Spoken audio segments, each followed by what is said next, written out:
서울의 한 아파트 단지에서 일어난 가슴 아픈 부녀 갈등이 화제가 되고 있습니다. 퇴직금 3억 5천만 원을 딸의 전세자금으로 내준 63세 아버지가 딸로부터 충격적인 말을 듣게 되었다고 합니다. 아빠는 너무 부담스러워요라는 딸의 한마디가 평생 딸바보였던 아버지의 마음을 산산조각 냈습니다. 반찬을 가져다 주는 것조차 간섭으로 여겨지게 된 아버지와 독립을 원하는 귀혼 딸 사이의 갈등이 예상치 못한 방향으로 흘러갔다고 합니다. 과연 이 부녀는 어떻게 관계를 회복할 수 있었을까요? 지금부터 여러분께 그 감동적인 이야기를 전해드리겠습니다. 여기서 잠깐 더 많은 이야기와 재미있는 콘텐츠를 놓치지 않으시려면 지금 바로 구독과 알림 설정을 해주세요. 34평 아파트를 샀던 날 오상도는 통장 잔고에 남은 금액을 보며 쓴웃음을 지었습니다. 63세의 나이에 평생 모은 퇴직금 3억 5천만 원을 딸 지영이의 전세 보증금으로 내준 거였죠. 아빠 정말 고마워요. 이 은혜는 평생 잊지 않을게요. 그때 지영이가 흘린 눈물과 함께 한 말이었습니다. 상도는 그 순간이 참 행복했어요. 32살 된 딸이 결혼을 앞두고 있었고 예비사위 민준이도 괜찮은 사람이었거든요. 대기업 과장으로 일하고 있어서 앞으로 살림살이도 나아질 거라 생각했습니다. 아내 명자도 처음엔 걱정했었죠. 여보, 우리 노후 자금은 어떻게 할 거예요? 애들한테 의존하며 살 순 없잖아요. 괜찮아. 나도 아직 일할 수 있고 지영이가 잘 되면 우리도 잘 되는 거 아니겠어? 부모가 자식 좋은 일에 도와주는 게 당연한 거지. 상도는 자신만만했습니다. 35년간 성실히 다닌 중견기업에서 받은 퇴직금이었지만 딸의 행복을 위해서라면 아깝지 않았어요. 게다가 아직 건강하니까 몇 년 더 일해서 노후 준비를 다시 하면 된다고 생각했거든요. 지영이와 민준이의 결혼식은 정말 아름다웠습니다. 한강이 내려다 보이는 호텔에서 치른 예식이었는데 상도는 딸의 웨딩드레스 모습을 보며 몇 번이나 눈물을 훔쳤어요. 32까지 미혼으로 지내던 딸이 드디어 좋은 사람을 만나 가정을 꾸리게 된 거니까요. 아빠가 도와주신 덕분에 이렇게 좋은 집에서 신혼생활을 시작할 수 있어요. 정말 감사해요. 신혼여행에서 돌아온 지영이가 새 아파트로 이사를 마치고 부모님을 초대했을 때 한 말이었습니다. 마포구에 있는 새 아파트는 정말 깔끔했어요. 복층 구조의 인테리어도 모던하게 잘 되어 있었고 한강 뷰까지 보이는 괜찮은 곳이었거든요. 우와, 정말 좋다. 우리 지영이가 이런 좋은 곳에서 살게 되다니. 명자도 감탄했습니다. 자신들이 사는 25평 낡은 아파트와는 차원이 다른 곳이었거든요. 상도는 뿌듯했어요. 자신의 선택이 옳았다는 확신이 들었습니다. 처음 몇 달간은 정말 좋았어요. 지영이는 자주 전화를 걸어서 안부를 물었고 주말이면 부모님을 집으로 초대해서 맛있는 음식을 해주곤 했습니다. 민준이도 장인, 장모를 극진히 모셨고요.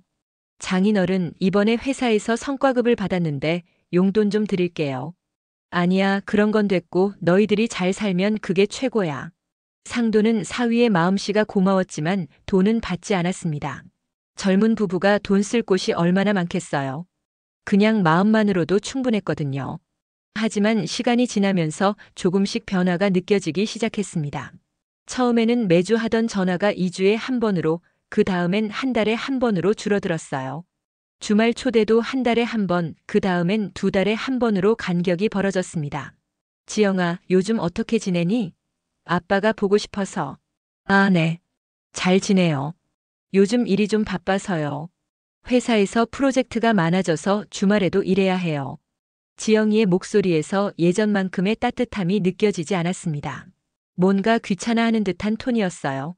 상도는 서운했지만 딸이 바쁘다니까 이해하려고 노력했습니다. 명자는 좀 더 직설적이었어요. 여보, 지영이가 요즘 좀 이상하지 않아요? 예전 같지 않다는 느낌이 들어요. 아니야, 신혼이라 바쁜 거겠지. 시간이 지나면 다시 예전처럼 될 거야. 상도는 아내를 달랬지만 사실 자신도 같은 생각이었습니다. 뭔가 딸의 태도가 달라진 것 같았거든요. 하지만 인정하고 싶지 않았어요. 자신이 그토록 아껴주고 도와준 딸이 그럴 리 없다고 믿고 싶었습니다.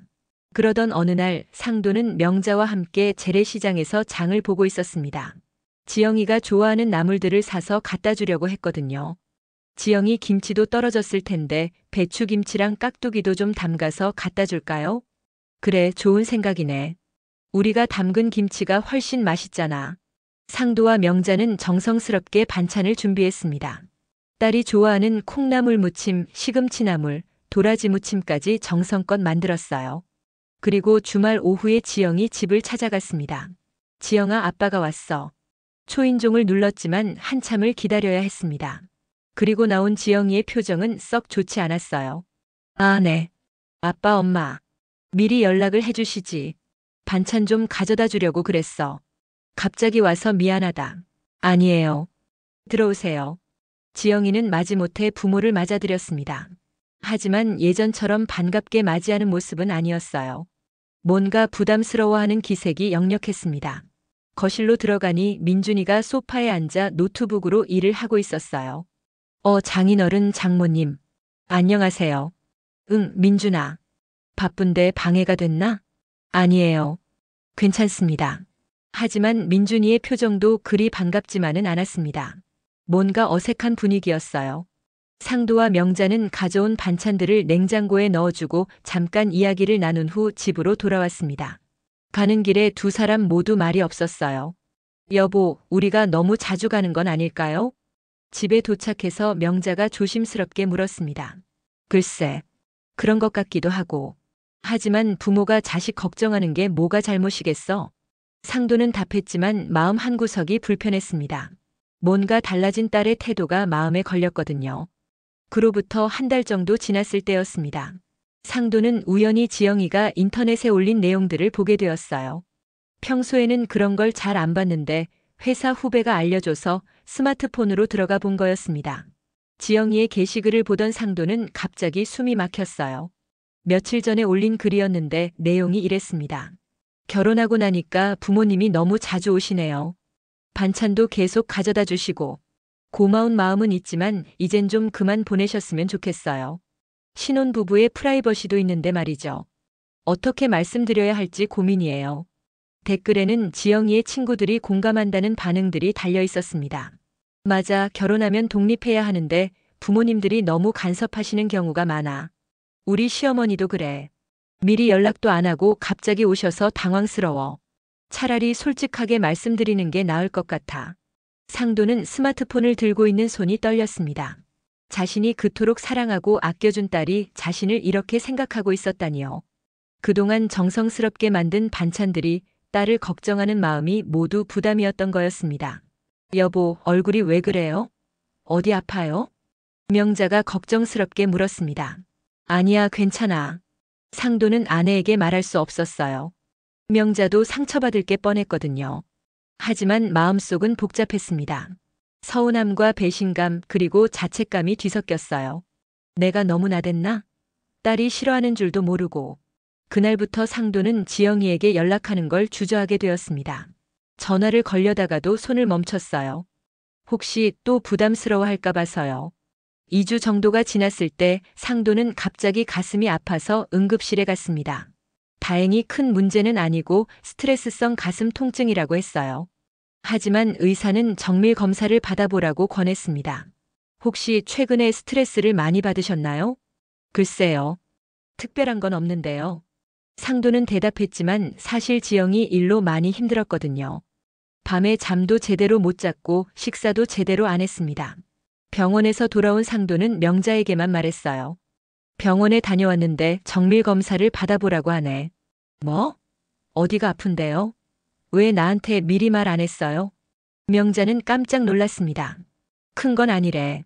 그냥 스트레스 때문인 것 같다고 하더라고. 지영이한테 연락해야겠어요. 아니야, 괜찮다고 했잖아. 괜히 애들 걱정시키지 말자. 상도는 명자를 말렸습니다. 지영이의 그 게시글이 생각나서 더 이상 부담을 주고 싶지 않았거든요.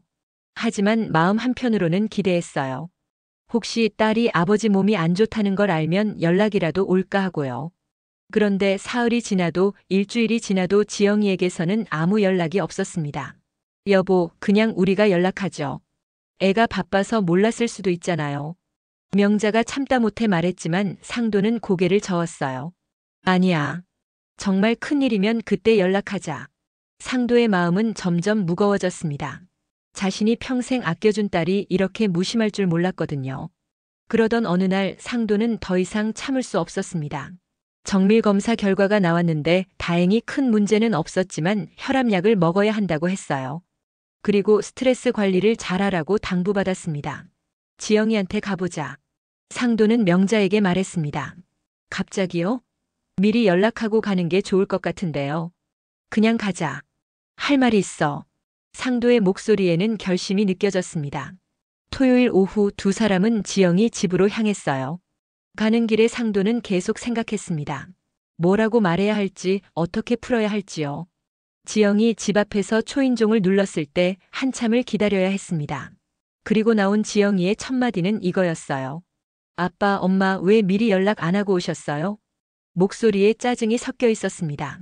들어가서 이야기하자. 상도의 목소리는 평소와 달랐어요. 뭔가 단호한 느낌이었습니다. 거실로 들어가니 민준이도 있었어요. 두 사람 모두 영 불편해하는 기색이었습니다. 지영아, 아빠가 할 말이 있다. 상도는 소파에 앉으며 말했습니다. 네, 뭔데요? 지영이는 서서 대답했어요. 앉을 생각도 안 하는 것 같았습니다. 왜 그렇게 선을 긋니? 난 아빠잖아. 상도의 목소리가 떨렸습니다. 무슨 말씀이세요? 지영이, 네가 인터넷에 올린 글 봤어. 우리가 그렇게 부담스러웠니? 지영이의 얼굴이 순간 굳었습니다. 자신의 게시글을 아버지가 봤다는 걸 알게 된 거죠. 아빠, 그건 아빠가 3억 5천만 원 줄 때는 좋았지? 그때는 평생 잊지 않겠다고 했잖아.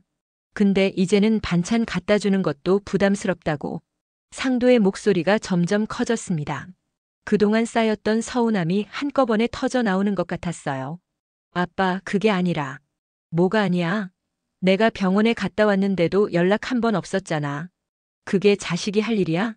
상도는 결국 병원 이야기까지 꺼내고 말았습니다. 지영이와 민준이 모두 놀란 표정을 지었어요. 병원에요? 언제요? 왜 말씀 안 하셨어요? 말해서 뭐해? 어차피 부담스러워할 텐데. 상도의 말에 지영이는 할 말을 잃었습니다. 아빠가 저희에게 너무 관심을 가지시는 게 부담스러워요. 결국 지영이가 입을 열었어요. 결혼했으니까 이제 독립해서 살고 싶은데 아빠는 자꾸 예전처럼 대하시잖아요. 저도 이제 어른이고 제 가정이 있어요. 그 말을 듣는 순간 상도는 모든 힘이 빠지는 것 같았습니다. 그래, 알겠다. 이제 안 올게. 상도는 자리에서 일어났어요. 아빠, 됐어. 내 말이 맞아. 이제 어른이니까 알아서 잘 살아라. 상도는 명자의 손을 잡고 집을 나왔습니다. 엘리베이터를 타고 내려가는 동안 두 사람 모두 말이 없었어요. 집에 돌아온 상도는 서재에 들어가 앉아서 한참을 생각했습니다. 자신이 뭘 잘못했는지, 딸의 말이 맞는지 계속 고민했어요. 그날 밤 상도는 잠을 이룰 수 없었습니다. 지영이와 나눈 대화가 계속 머릿속을 맴돌았거든요. 자신이 정말 딸에게 부담이 되는 존재였는지 아니면 딸이 너무 매정한 건지 판단이 서지 않았어요. 새벽 4시쯤 되어서야 간신히 잠이 들었는데 7시에 명자가 깨웠습니다. 여보, 지영이한테서 문자가 왔어요. 상도는 벌떡 일어나 아내의 핸드폰을 봤어요. 짧은 문자였습니다. 어제는 죄송했어요. 아빠 몸은 괜찮으신가요? 시간 되실 때 연락 주세요. 하지만 상도는 그 문자를 보고도 마음이 편하지 않았어요. 뭔가 형식적인 느낌이 들었거든요.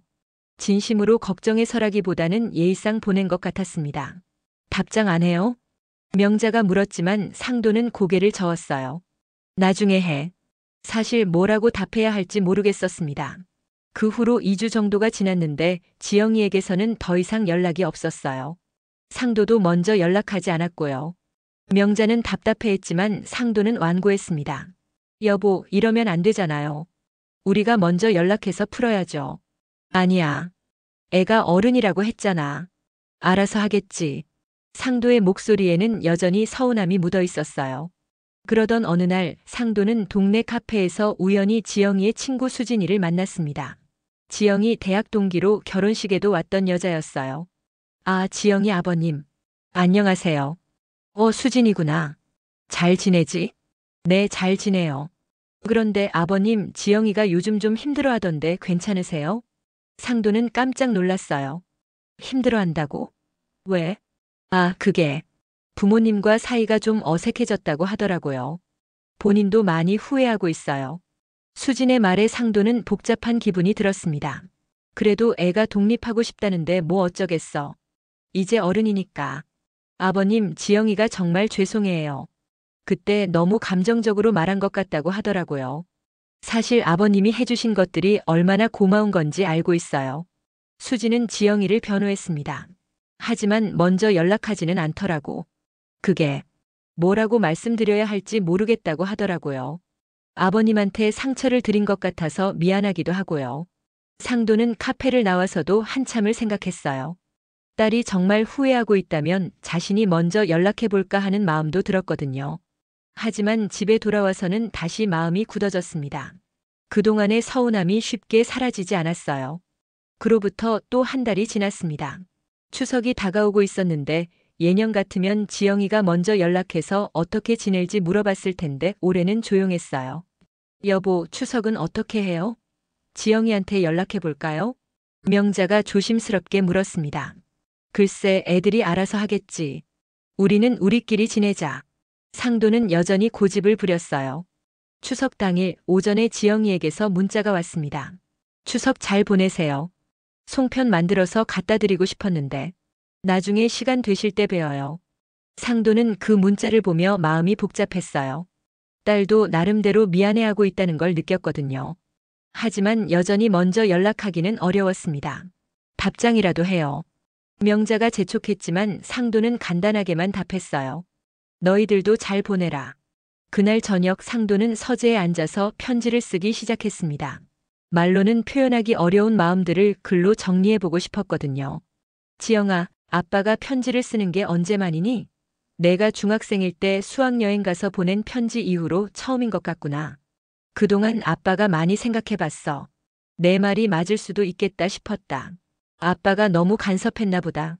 내가 어른이 됐는데도 계속 어린애 취급한 것 같고.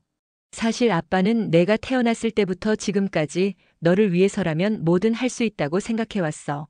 그게 부모의 마음이라고 생각했거든. 하지만 그런 마음이 내게는 부담이었다니 아빠가 참 둔했나 보다. 3억 5천만 원 준 걸 후회하지는 않아. 내가 행복하면 그걸로 충분해. 다만 앞으로는 너희들 일에 간섭하지 않을게. 반찬도 안 갖다 줄 거고 갑자기 찾아가지도 않을게. 하지만 지영아, 부탁이 하나 있어. 마음까지는 버리지 말아줘. 아빠가 여전히 널 사랑하고 있다는 것만은 기억해줘. 그리고 정말 힘든 일이 있으면 언제든 연락해. 아빠는 항상 내 편이야. 건강하게 잘 살고 민준이랑 행복해라. 아빠가 편지를 다 쓰고 나니 눈물이 났습니다. 이렇게 정리하고 나니까 마음이 좀 가벼워지는 것 같기도 했어요. 상도는 그 편지를 봉투에 넣었습니다. 하지만 보낼지 말지는 아직 결정하지 못했어요. 이틀 후 상도는 결국 그 편지를 지영이 집 우편함에 넣었습니다. 아파트 관리사무소에 부탁해서 전달해달라고 했거든요. 직접 올라가서 주기는 그래도 부담스러울 것 같았거든요. 편지를 보내고 나니까 마음이 한결 편해졌어요. 이제 정말 놓아주자는 생각이 들었습니다. 하지만 며칠이 지나도 지영이에게서는 아무 반응이 없었어요. 편지를 받았는지 안 받았는지도 모르겠고 받았다면 어떻게 생각했는지도 알 수 없었습니다. 여보, 혹시 편지 못 받았을 수도 있어요. 명자가 걱정했지만 상도는 의연했어요. 받았든 못 받았든 상관없어. 내 할 말은 다 했으니까. 그렇게 또 일주일이 지났습니다. 상도는 나름대로 평온한 일상을 보내려고 노력했어요. 아침에 일어나서 근처 공원을 산책하고 오후에는 동네 도서관에서 책을 읽거나 바둑을 두며 시간을 보냈습니다. 명자도 처음에는 걱정했지만 남편이 의외로 담담해하는 모습을 보고 안심했어요. 여보, 이렇게 사는 것도 나쁘지 않네요. 우리끼리 여행도 다니고. 그래, 이제 우리 시간이야. 상도는 웃으며 대답했지만 마음 한구석은 여전히 딸 생각으로 가득했습니다. 편지를 보낸 지 2주가 지났을 때 상도는 평소처럼 공원을 산책하고 있었습니다. 가을이 깊어져서 단풍잎들이 바람에 흩날리고 있었어요. 벤치에 앉아서 잠깐 쉬고 있는데 핸드폰이 울렸습니다. 모르는 번호였어요. 요즘 보이스피싱이 많다고 해서 받을까 말까 하다가 그냥 받았습니다. 여보세요? 할아버지? 어린아이 목소리였어요. 상도는 깜짝 놀랐습니다. 누구지? 잘못 걸렸나? 할아버지, 저 준우예요. 엄마가 울고 있어요. 준우는 지영이의 친구 수진이의 아들이었습니다. 5살인데 지영이를 이모라고 부르며 따랐어요. 준우야, 내가 왜 할아버지한테 전화했니? 지영이 이모가 편지 보고 계속 울어요. 그래서 엄마한테 할아버지 번호 알려달라고 했어요. 상도의 심장이 빨리 뛰기 시작했습니다. 지영이가 지금 거기 있니? 네, 우리 집에 왔어요. 근데 계속 울기만 해요. 준우야, 지영이 좀 바꿔줄래? 지영이 이모 할아버지가 전화 바꿔달래요. 아이의 목소리가 들렸고 잠시 후 지영이의 목소리가 들려왔습니다. 아빠, 죄송해요. 목소리가 많이 울었는지 쉰 목소리였어요. 지영아, 아빠 편지 받았어요. 읽고 또 읽었어요. 제가 정말 잘못했어요. 지영이는 말하면서도 계속 흐느꼈습니다. 괜찮다, 울지 마라. 아빠한테 그렇게 말한 제가 정말 나빠요. 아빠가 해주신 게 얼마나 큰 건지 이제야 알겠어요. 상도도 목이 메었어요. 지영아, 집에 있니? 아니요, 수진이 집이에요. 민준이 오빠한테 이야기하고 나왔어요. 뭐라고 했는데? 아빠한테 사과드리러 가겠다고 했어요. 오빠도 함께 가자고 하더라고요. 상도는 잠깐 생각했어요. 그리고 말했습니다. 지영아, 내가 갈게. 거기서 기다려. 정말요? 응, 금방 갈게. 상도는 서둘러 집으로 돌아가서 명자에게 상황을 설명했어요. 여보, 정말 다행이네요. 빨리 가봐요. 명자도 눈물을 글썽였습니다. 수진이 집에 도착했을 때 지영이는 현관문을 열자마자 아버지에게 달려왔어요. 아빠, 정말 죄송해요. 제가 너무 나빴어요. 지영이는 아버지를 껴안고 엉엉 울었습니다. 상도도 딸을 꼭 안아주었어요. 됐다, 이제 됐어. 아빠, 편지 읽고 정말 많이 반성했어요. 제가 얼마나 이기적이었는지 알겠어요. 둘은 수진이 집 거실에 앉아서 이야기를 나눴습니다. 지영아, 아빠도 미안해. 내가 부담스러워하는 줄 몰랐어. 아니에요, 아빠 잘못이 아니에요. 제가 철이 없었어요. 지영이는 코를 훌쩍이며 말했어요. 사실 결혼하고 나서 제가 너무 예민했던 것 같아요. 새로운 환경에 적응하려다 보니까 스트레스를 많이 받았거든요. 그런데 그 스트레스를 아빠한테 푼 거예요. 그랬구나. 그리고 친구들이 자꾸 부모님이 간섭한다고 하니까 저도 모르게 그런 생각을 하게 된 것 같아요. 하지만 아빠는 간섭이 아니라 사랑이었는데. 지영이의 목소리가 다시 떨렸어요. 아빠, 앞으로는 정말 잘할게요. 그동안 아빠가 얼마나 서운하셨을지 생각하니까 너무 죄송해요. 이제 그런 말 하지 마라. 아빠도 앞으로는 미리 연락하고 갈게. 아니에요, 아빠는 언제든지 오세요. 저희 집은 아빠 집이기도 하잖아요. 두 사람은 서로를 이해하게 되었어요. 그동안의 오해가 풀리니까 마음이 한결 가벼워졌습니다. 이틀 후인 일요일 지영이는 민준이와 함께 부모님 집을 찾아왔어요. 손에는 큰 봉지를 들고 있었습니다. 아빠, 엄마 안녕하세요. 어머, 지영아. 뭘 이렇게 많이 가져왔니? 명자가 반갑게 맞아주었어요. 이번엔 제가 반찬 가져왔어요. 아직 서툴지만 엄마가 가르쳐 주신 대로 만들어 봤어요. 지영이가 가져온 건 콩나물 무침, 시금치나물, 그리고 김치볶음이었어요. 맛은 아직 엄마만 못했지만 정성이 느껴졌습니다. 우리 딸이 이런 것도 다 할 줄 아네. 상도는 뿌듯해했어요. 아버님, 그동안 정말 죄송했습니다. 민준이도 정중하게 인사했어요. 아니야, 민준아. 너희들 입장도 이해해. 식사를 하면서 네 사람은 많은 이야기를 나눴습니다. 그동안 못다한 이야기들, 서로에 대한 걱정들을 털어놨어요. 아빠, 앞으로는 일주일에 한 번씩은 꼭 뵐게요. 그리고 아빠 몸 조심하세요. 병원 검진도 제가 함께 가겠어요. 고맙다, 지영아. 그리고 아빠, 엄마 내년에 유럽 여행 가시는 거 어때요? 저희가 비용 보탤게요. 그런 건 됐어. 아니에요. 그동안 저희한테 해주신 것에 비하면 아무것도 아니에요. 지영이는 이제 정말 어른이 된 것 같았어요. 부모에 대한 감사함을 알게 되었고 자신의 책임도 깨달았습니다. 그날 오후 지영이 부부가 돌아간 후 상도와 명자는 거실에 앉아 이야기했어요. 여보, 정말 다행이에요. 우리 지영이가 철이 들었네요. 그래, 아이도 많이 힘들었나 보다. 새로운 환경에 적응하느라. 앞으로는 더 좋아질 거예요. 상도는 창밖을 바라보며 생각했어요. 부모와 자식 사이에는 때로 이런 갈등이 있을 수 있지만 결국 사랑으로 풀어낼 수 있다는 걸 깨달았습니다. 다음 주 토요일 지영이는 약속대로 부모님을 찾아왔어요. 이번에는 손자를 데리고 올 거라고 했습니다. 지영이가 임신 소식을 알려준 거였거든요. 아빠, 엄마, 할아버지, 할머니가 되실 준비하세요. 정말? 언제부터? 이제 3달 됐어요. 그동안 말씀드리지 못해서 죄송해요. 상도는 너무 기뻤어요. 곧 할아버지가 된다니 생각만 해도 설레었습니다. 지영아, 이제 몸 조심해야 한다. 무거운 건 들지 말고. 네, 알겠어요. 아빠가 또 걱정 많이 하실 텐데 이번에는 좋은 걱정이네요. 지영이는 웃으며 말했어요. 그렇게 오상도의 가족은 다시 화목해졌습니다. 그동안의 오해와 갈등은 오히려 서로를 더 깊이 이해하게 되는 계기가 되었어요.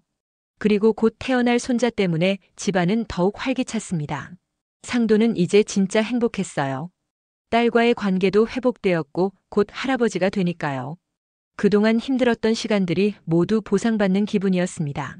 여보, 우리 참 행복하네요. 그래, 정말 다행이야.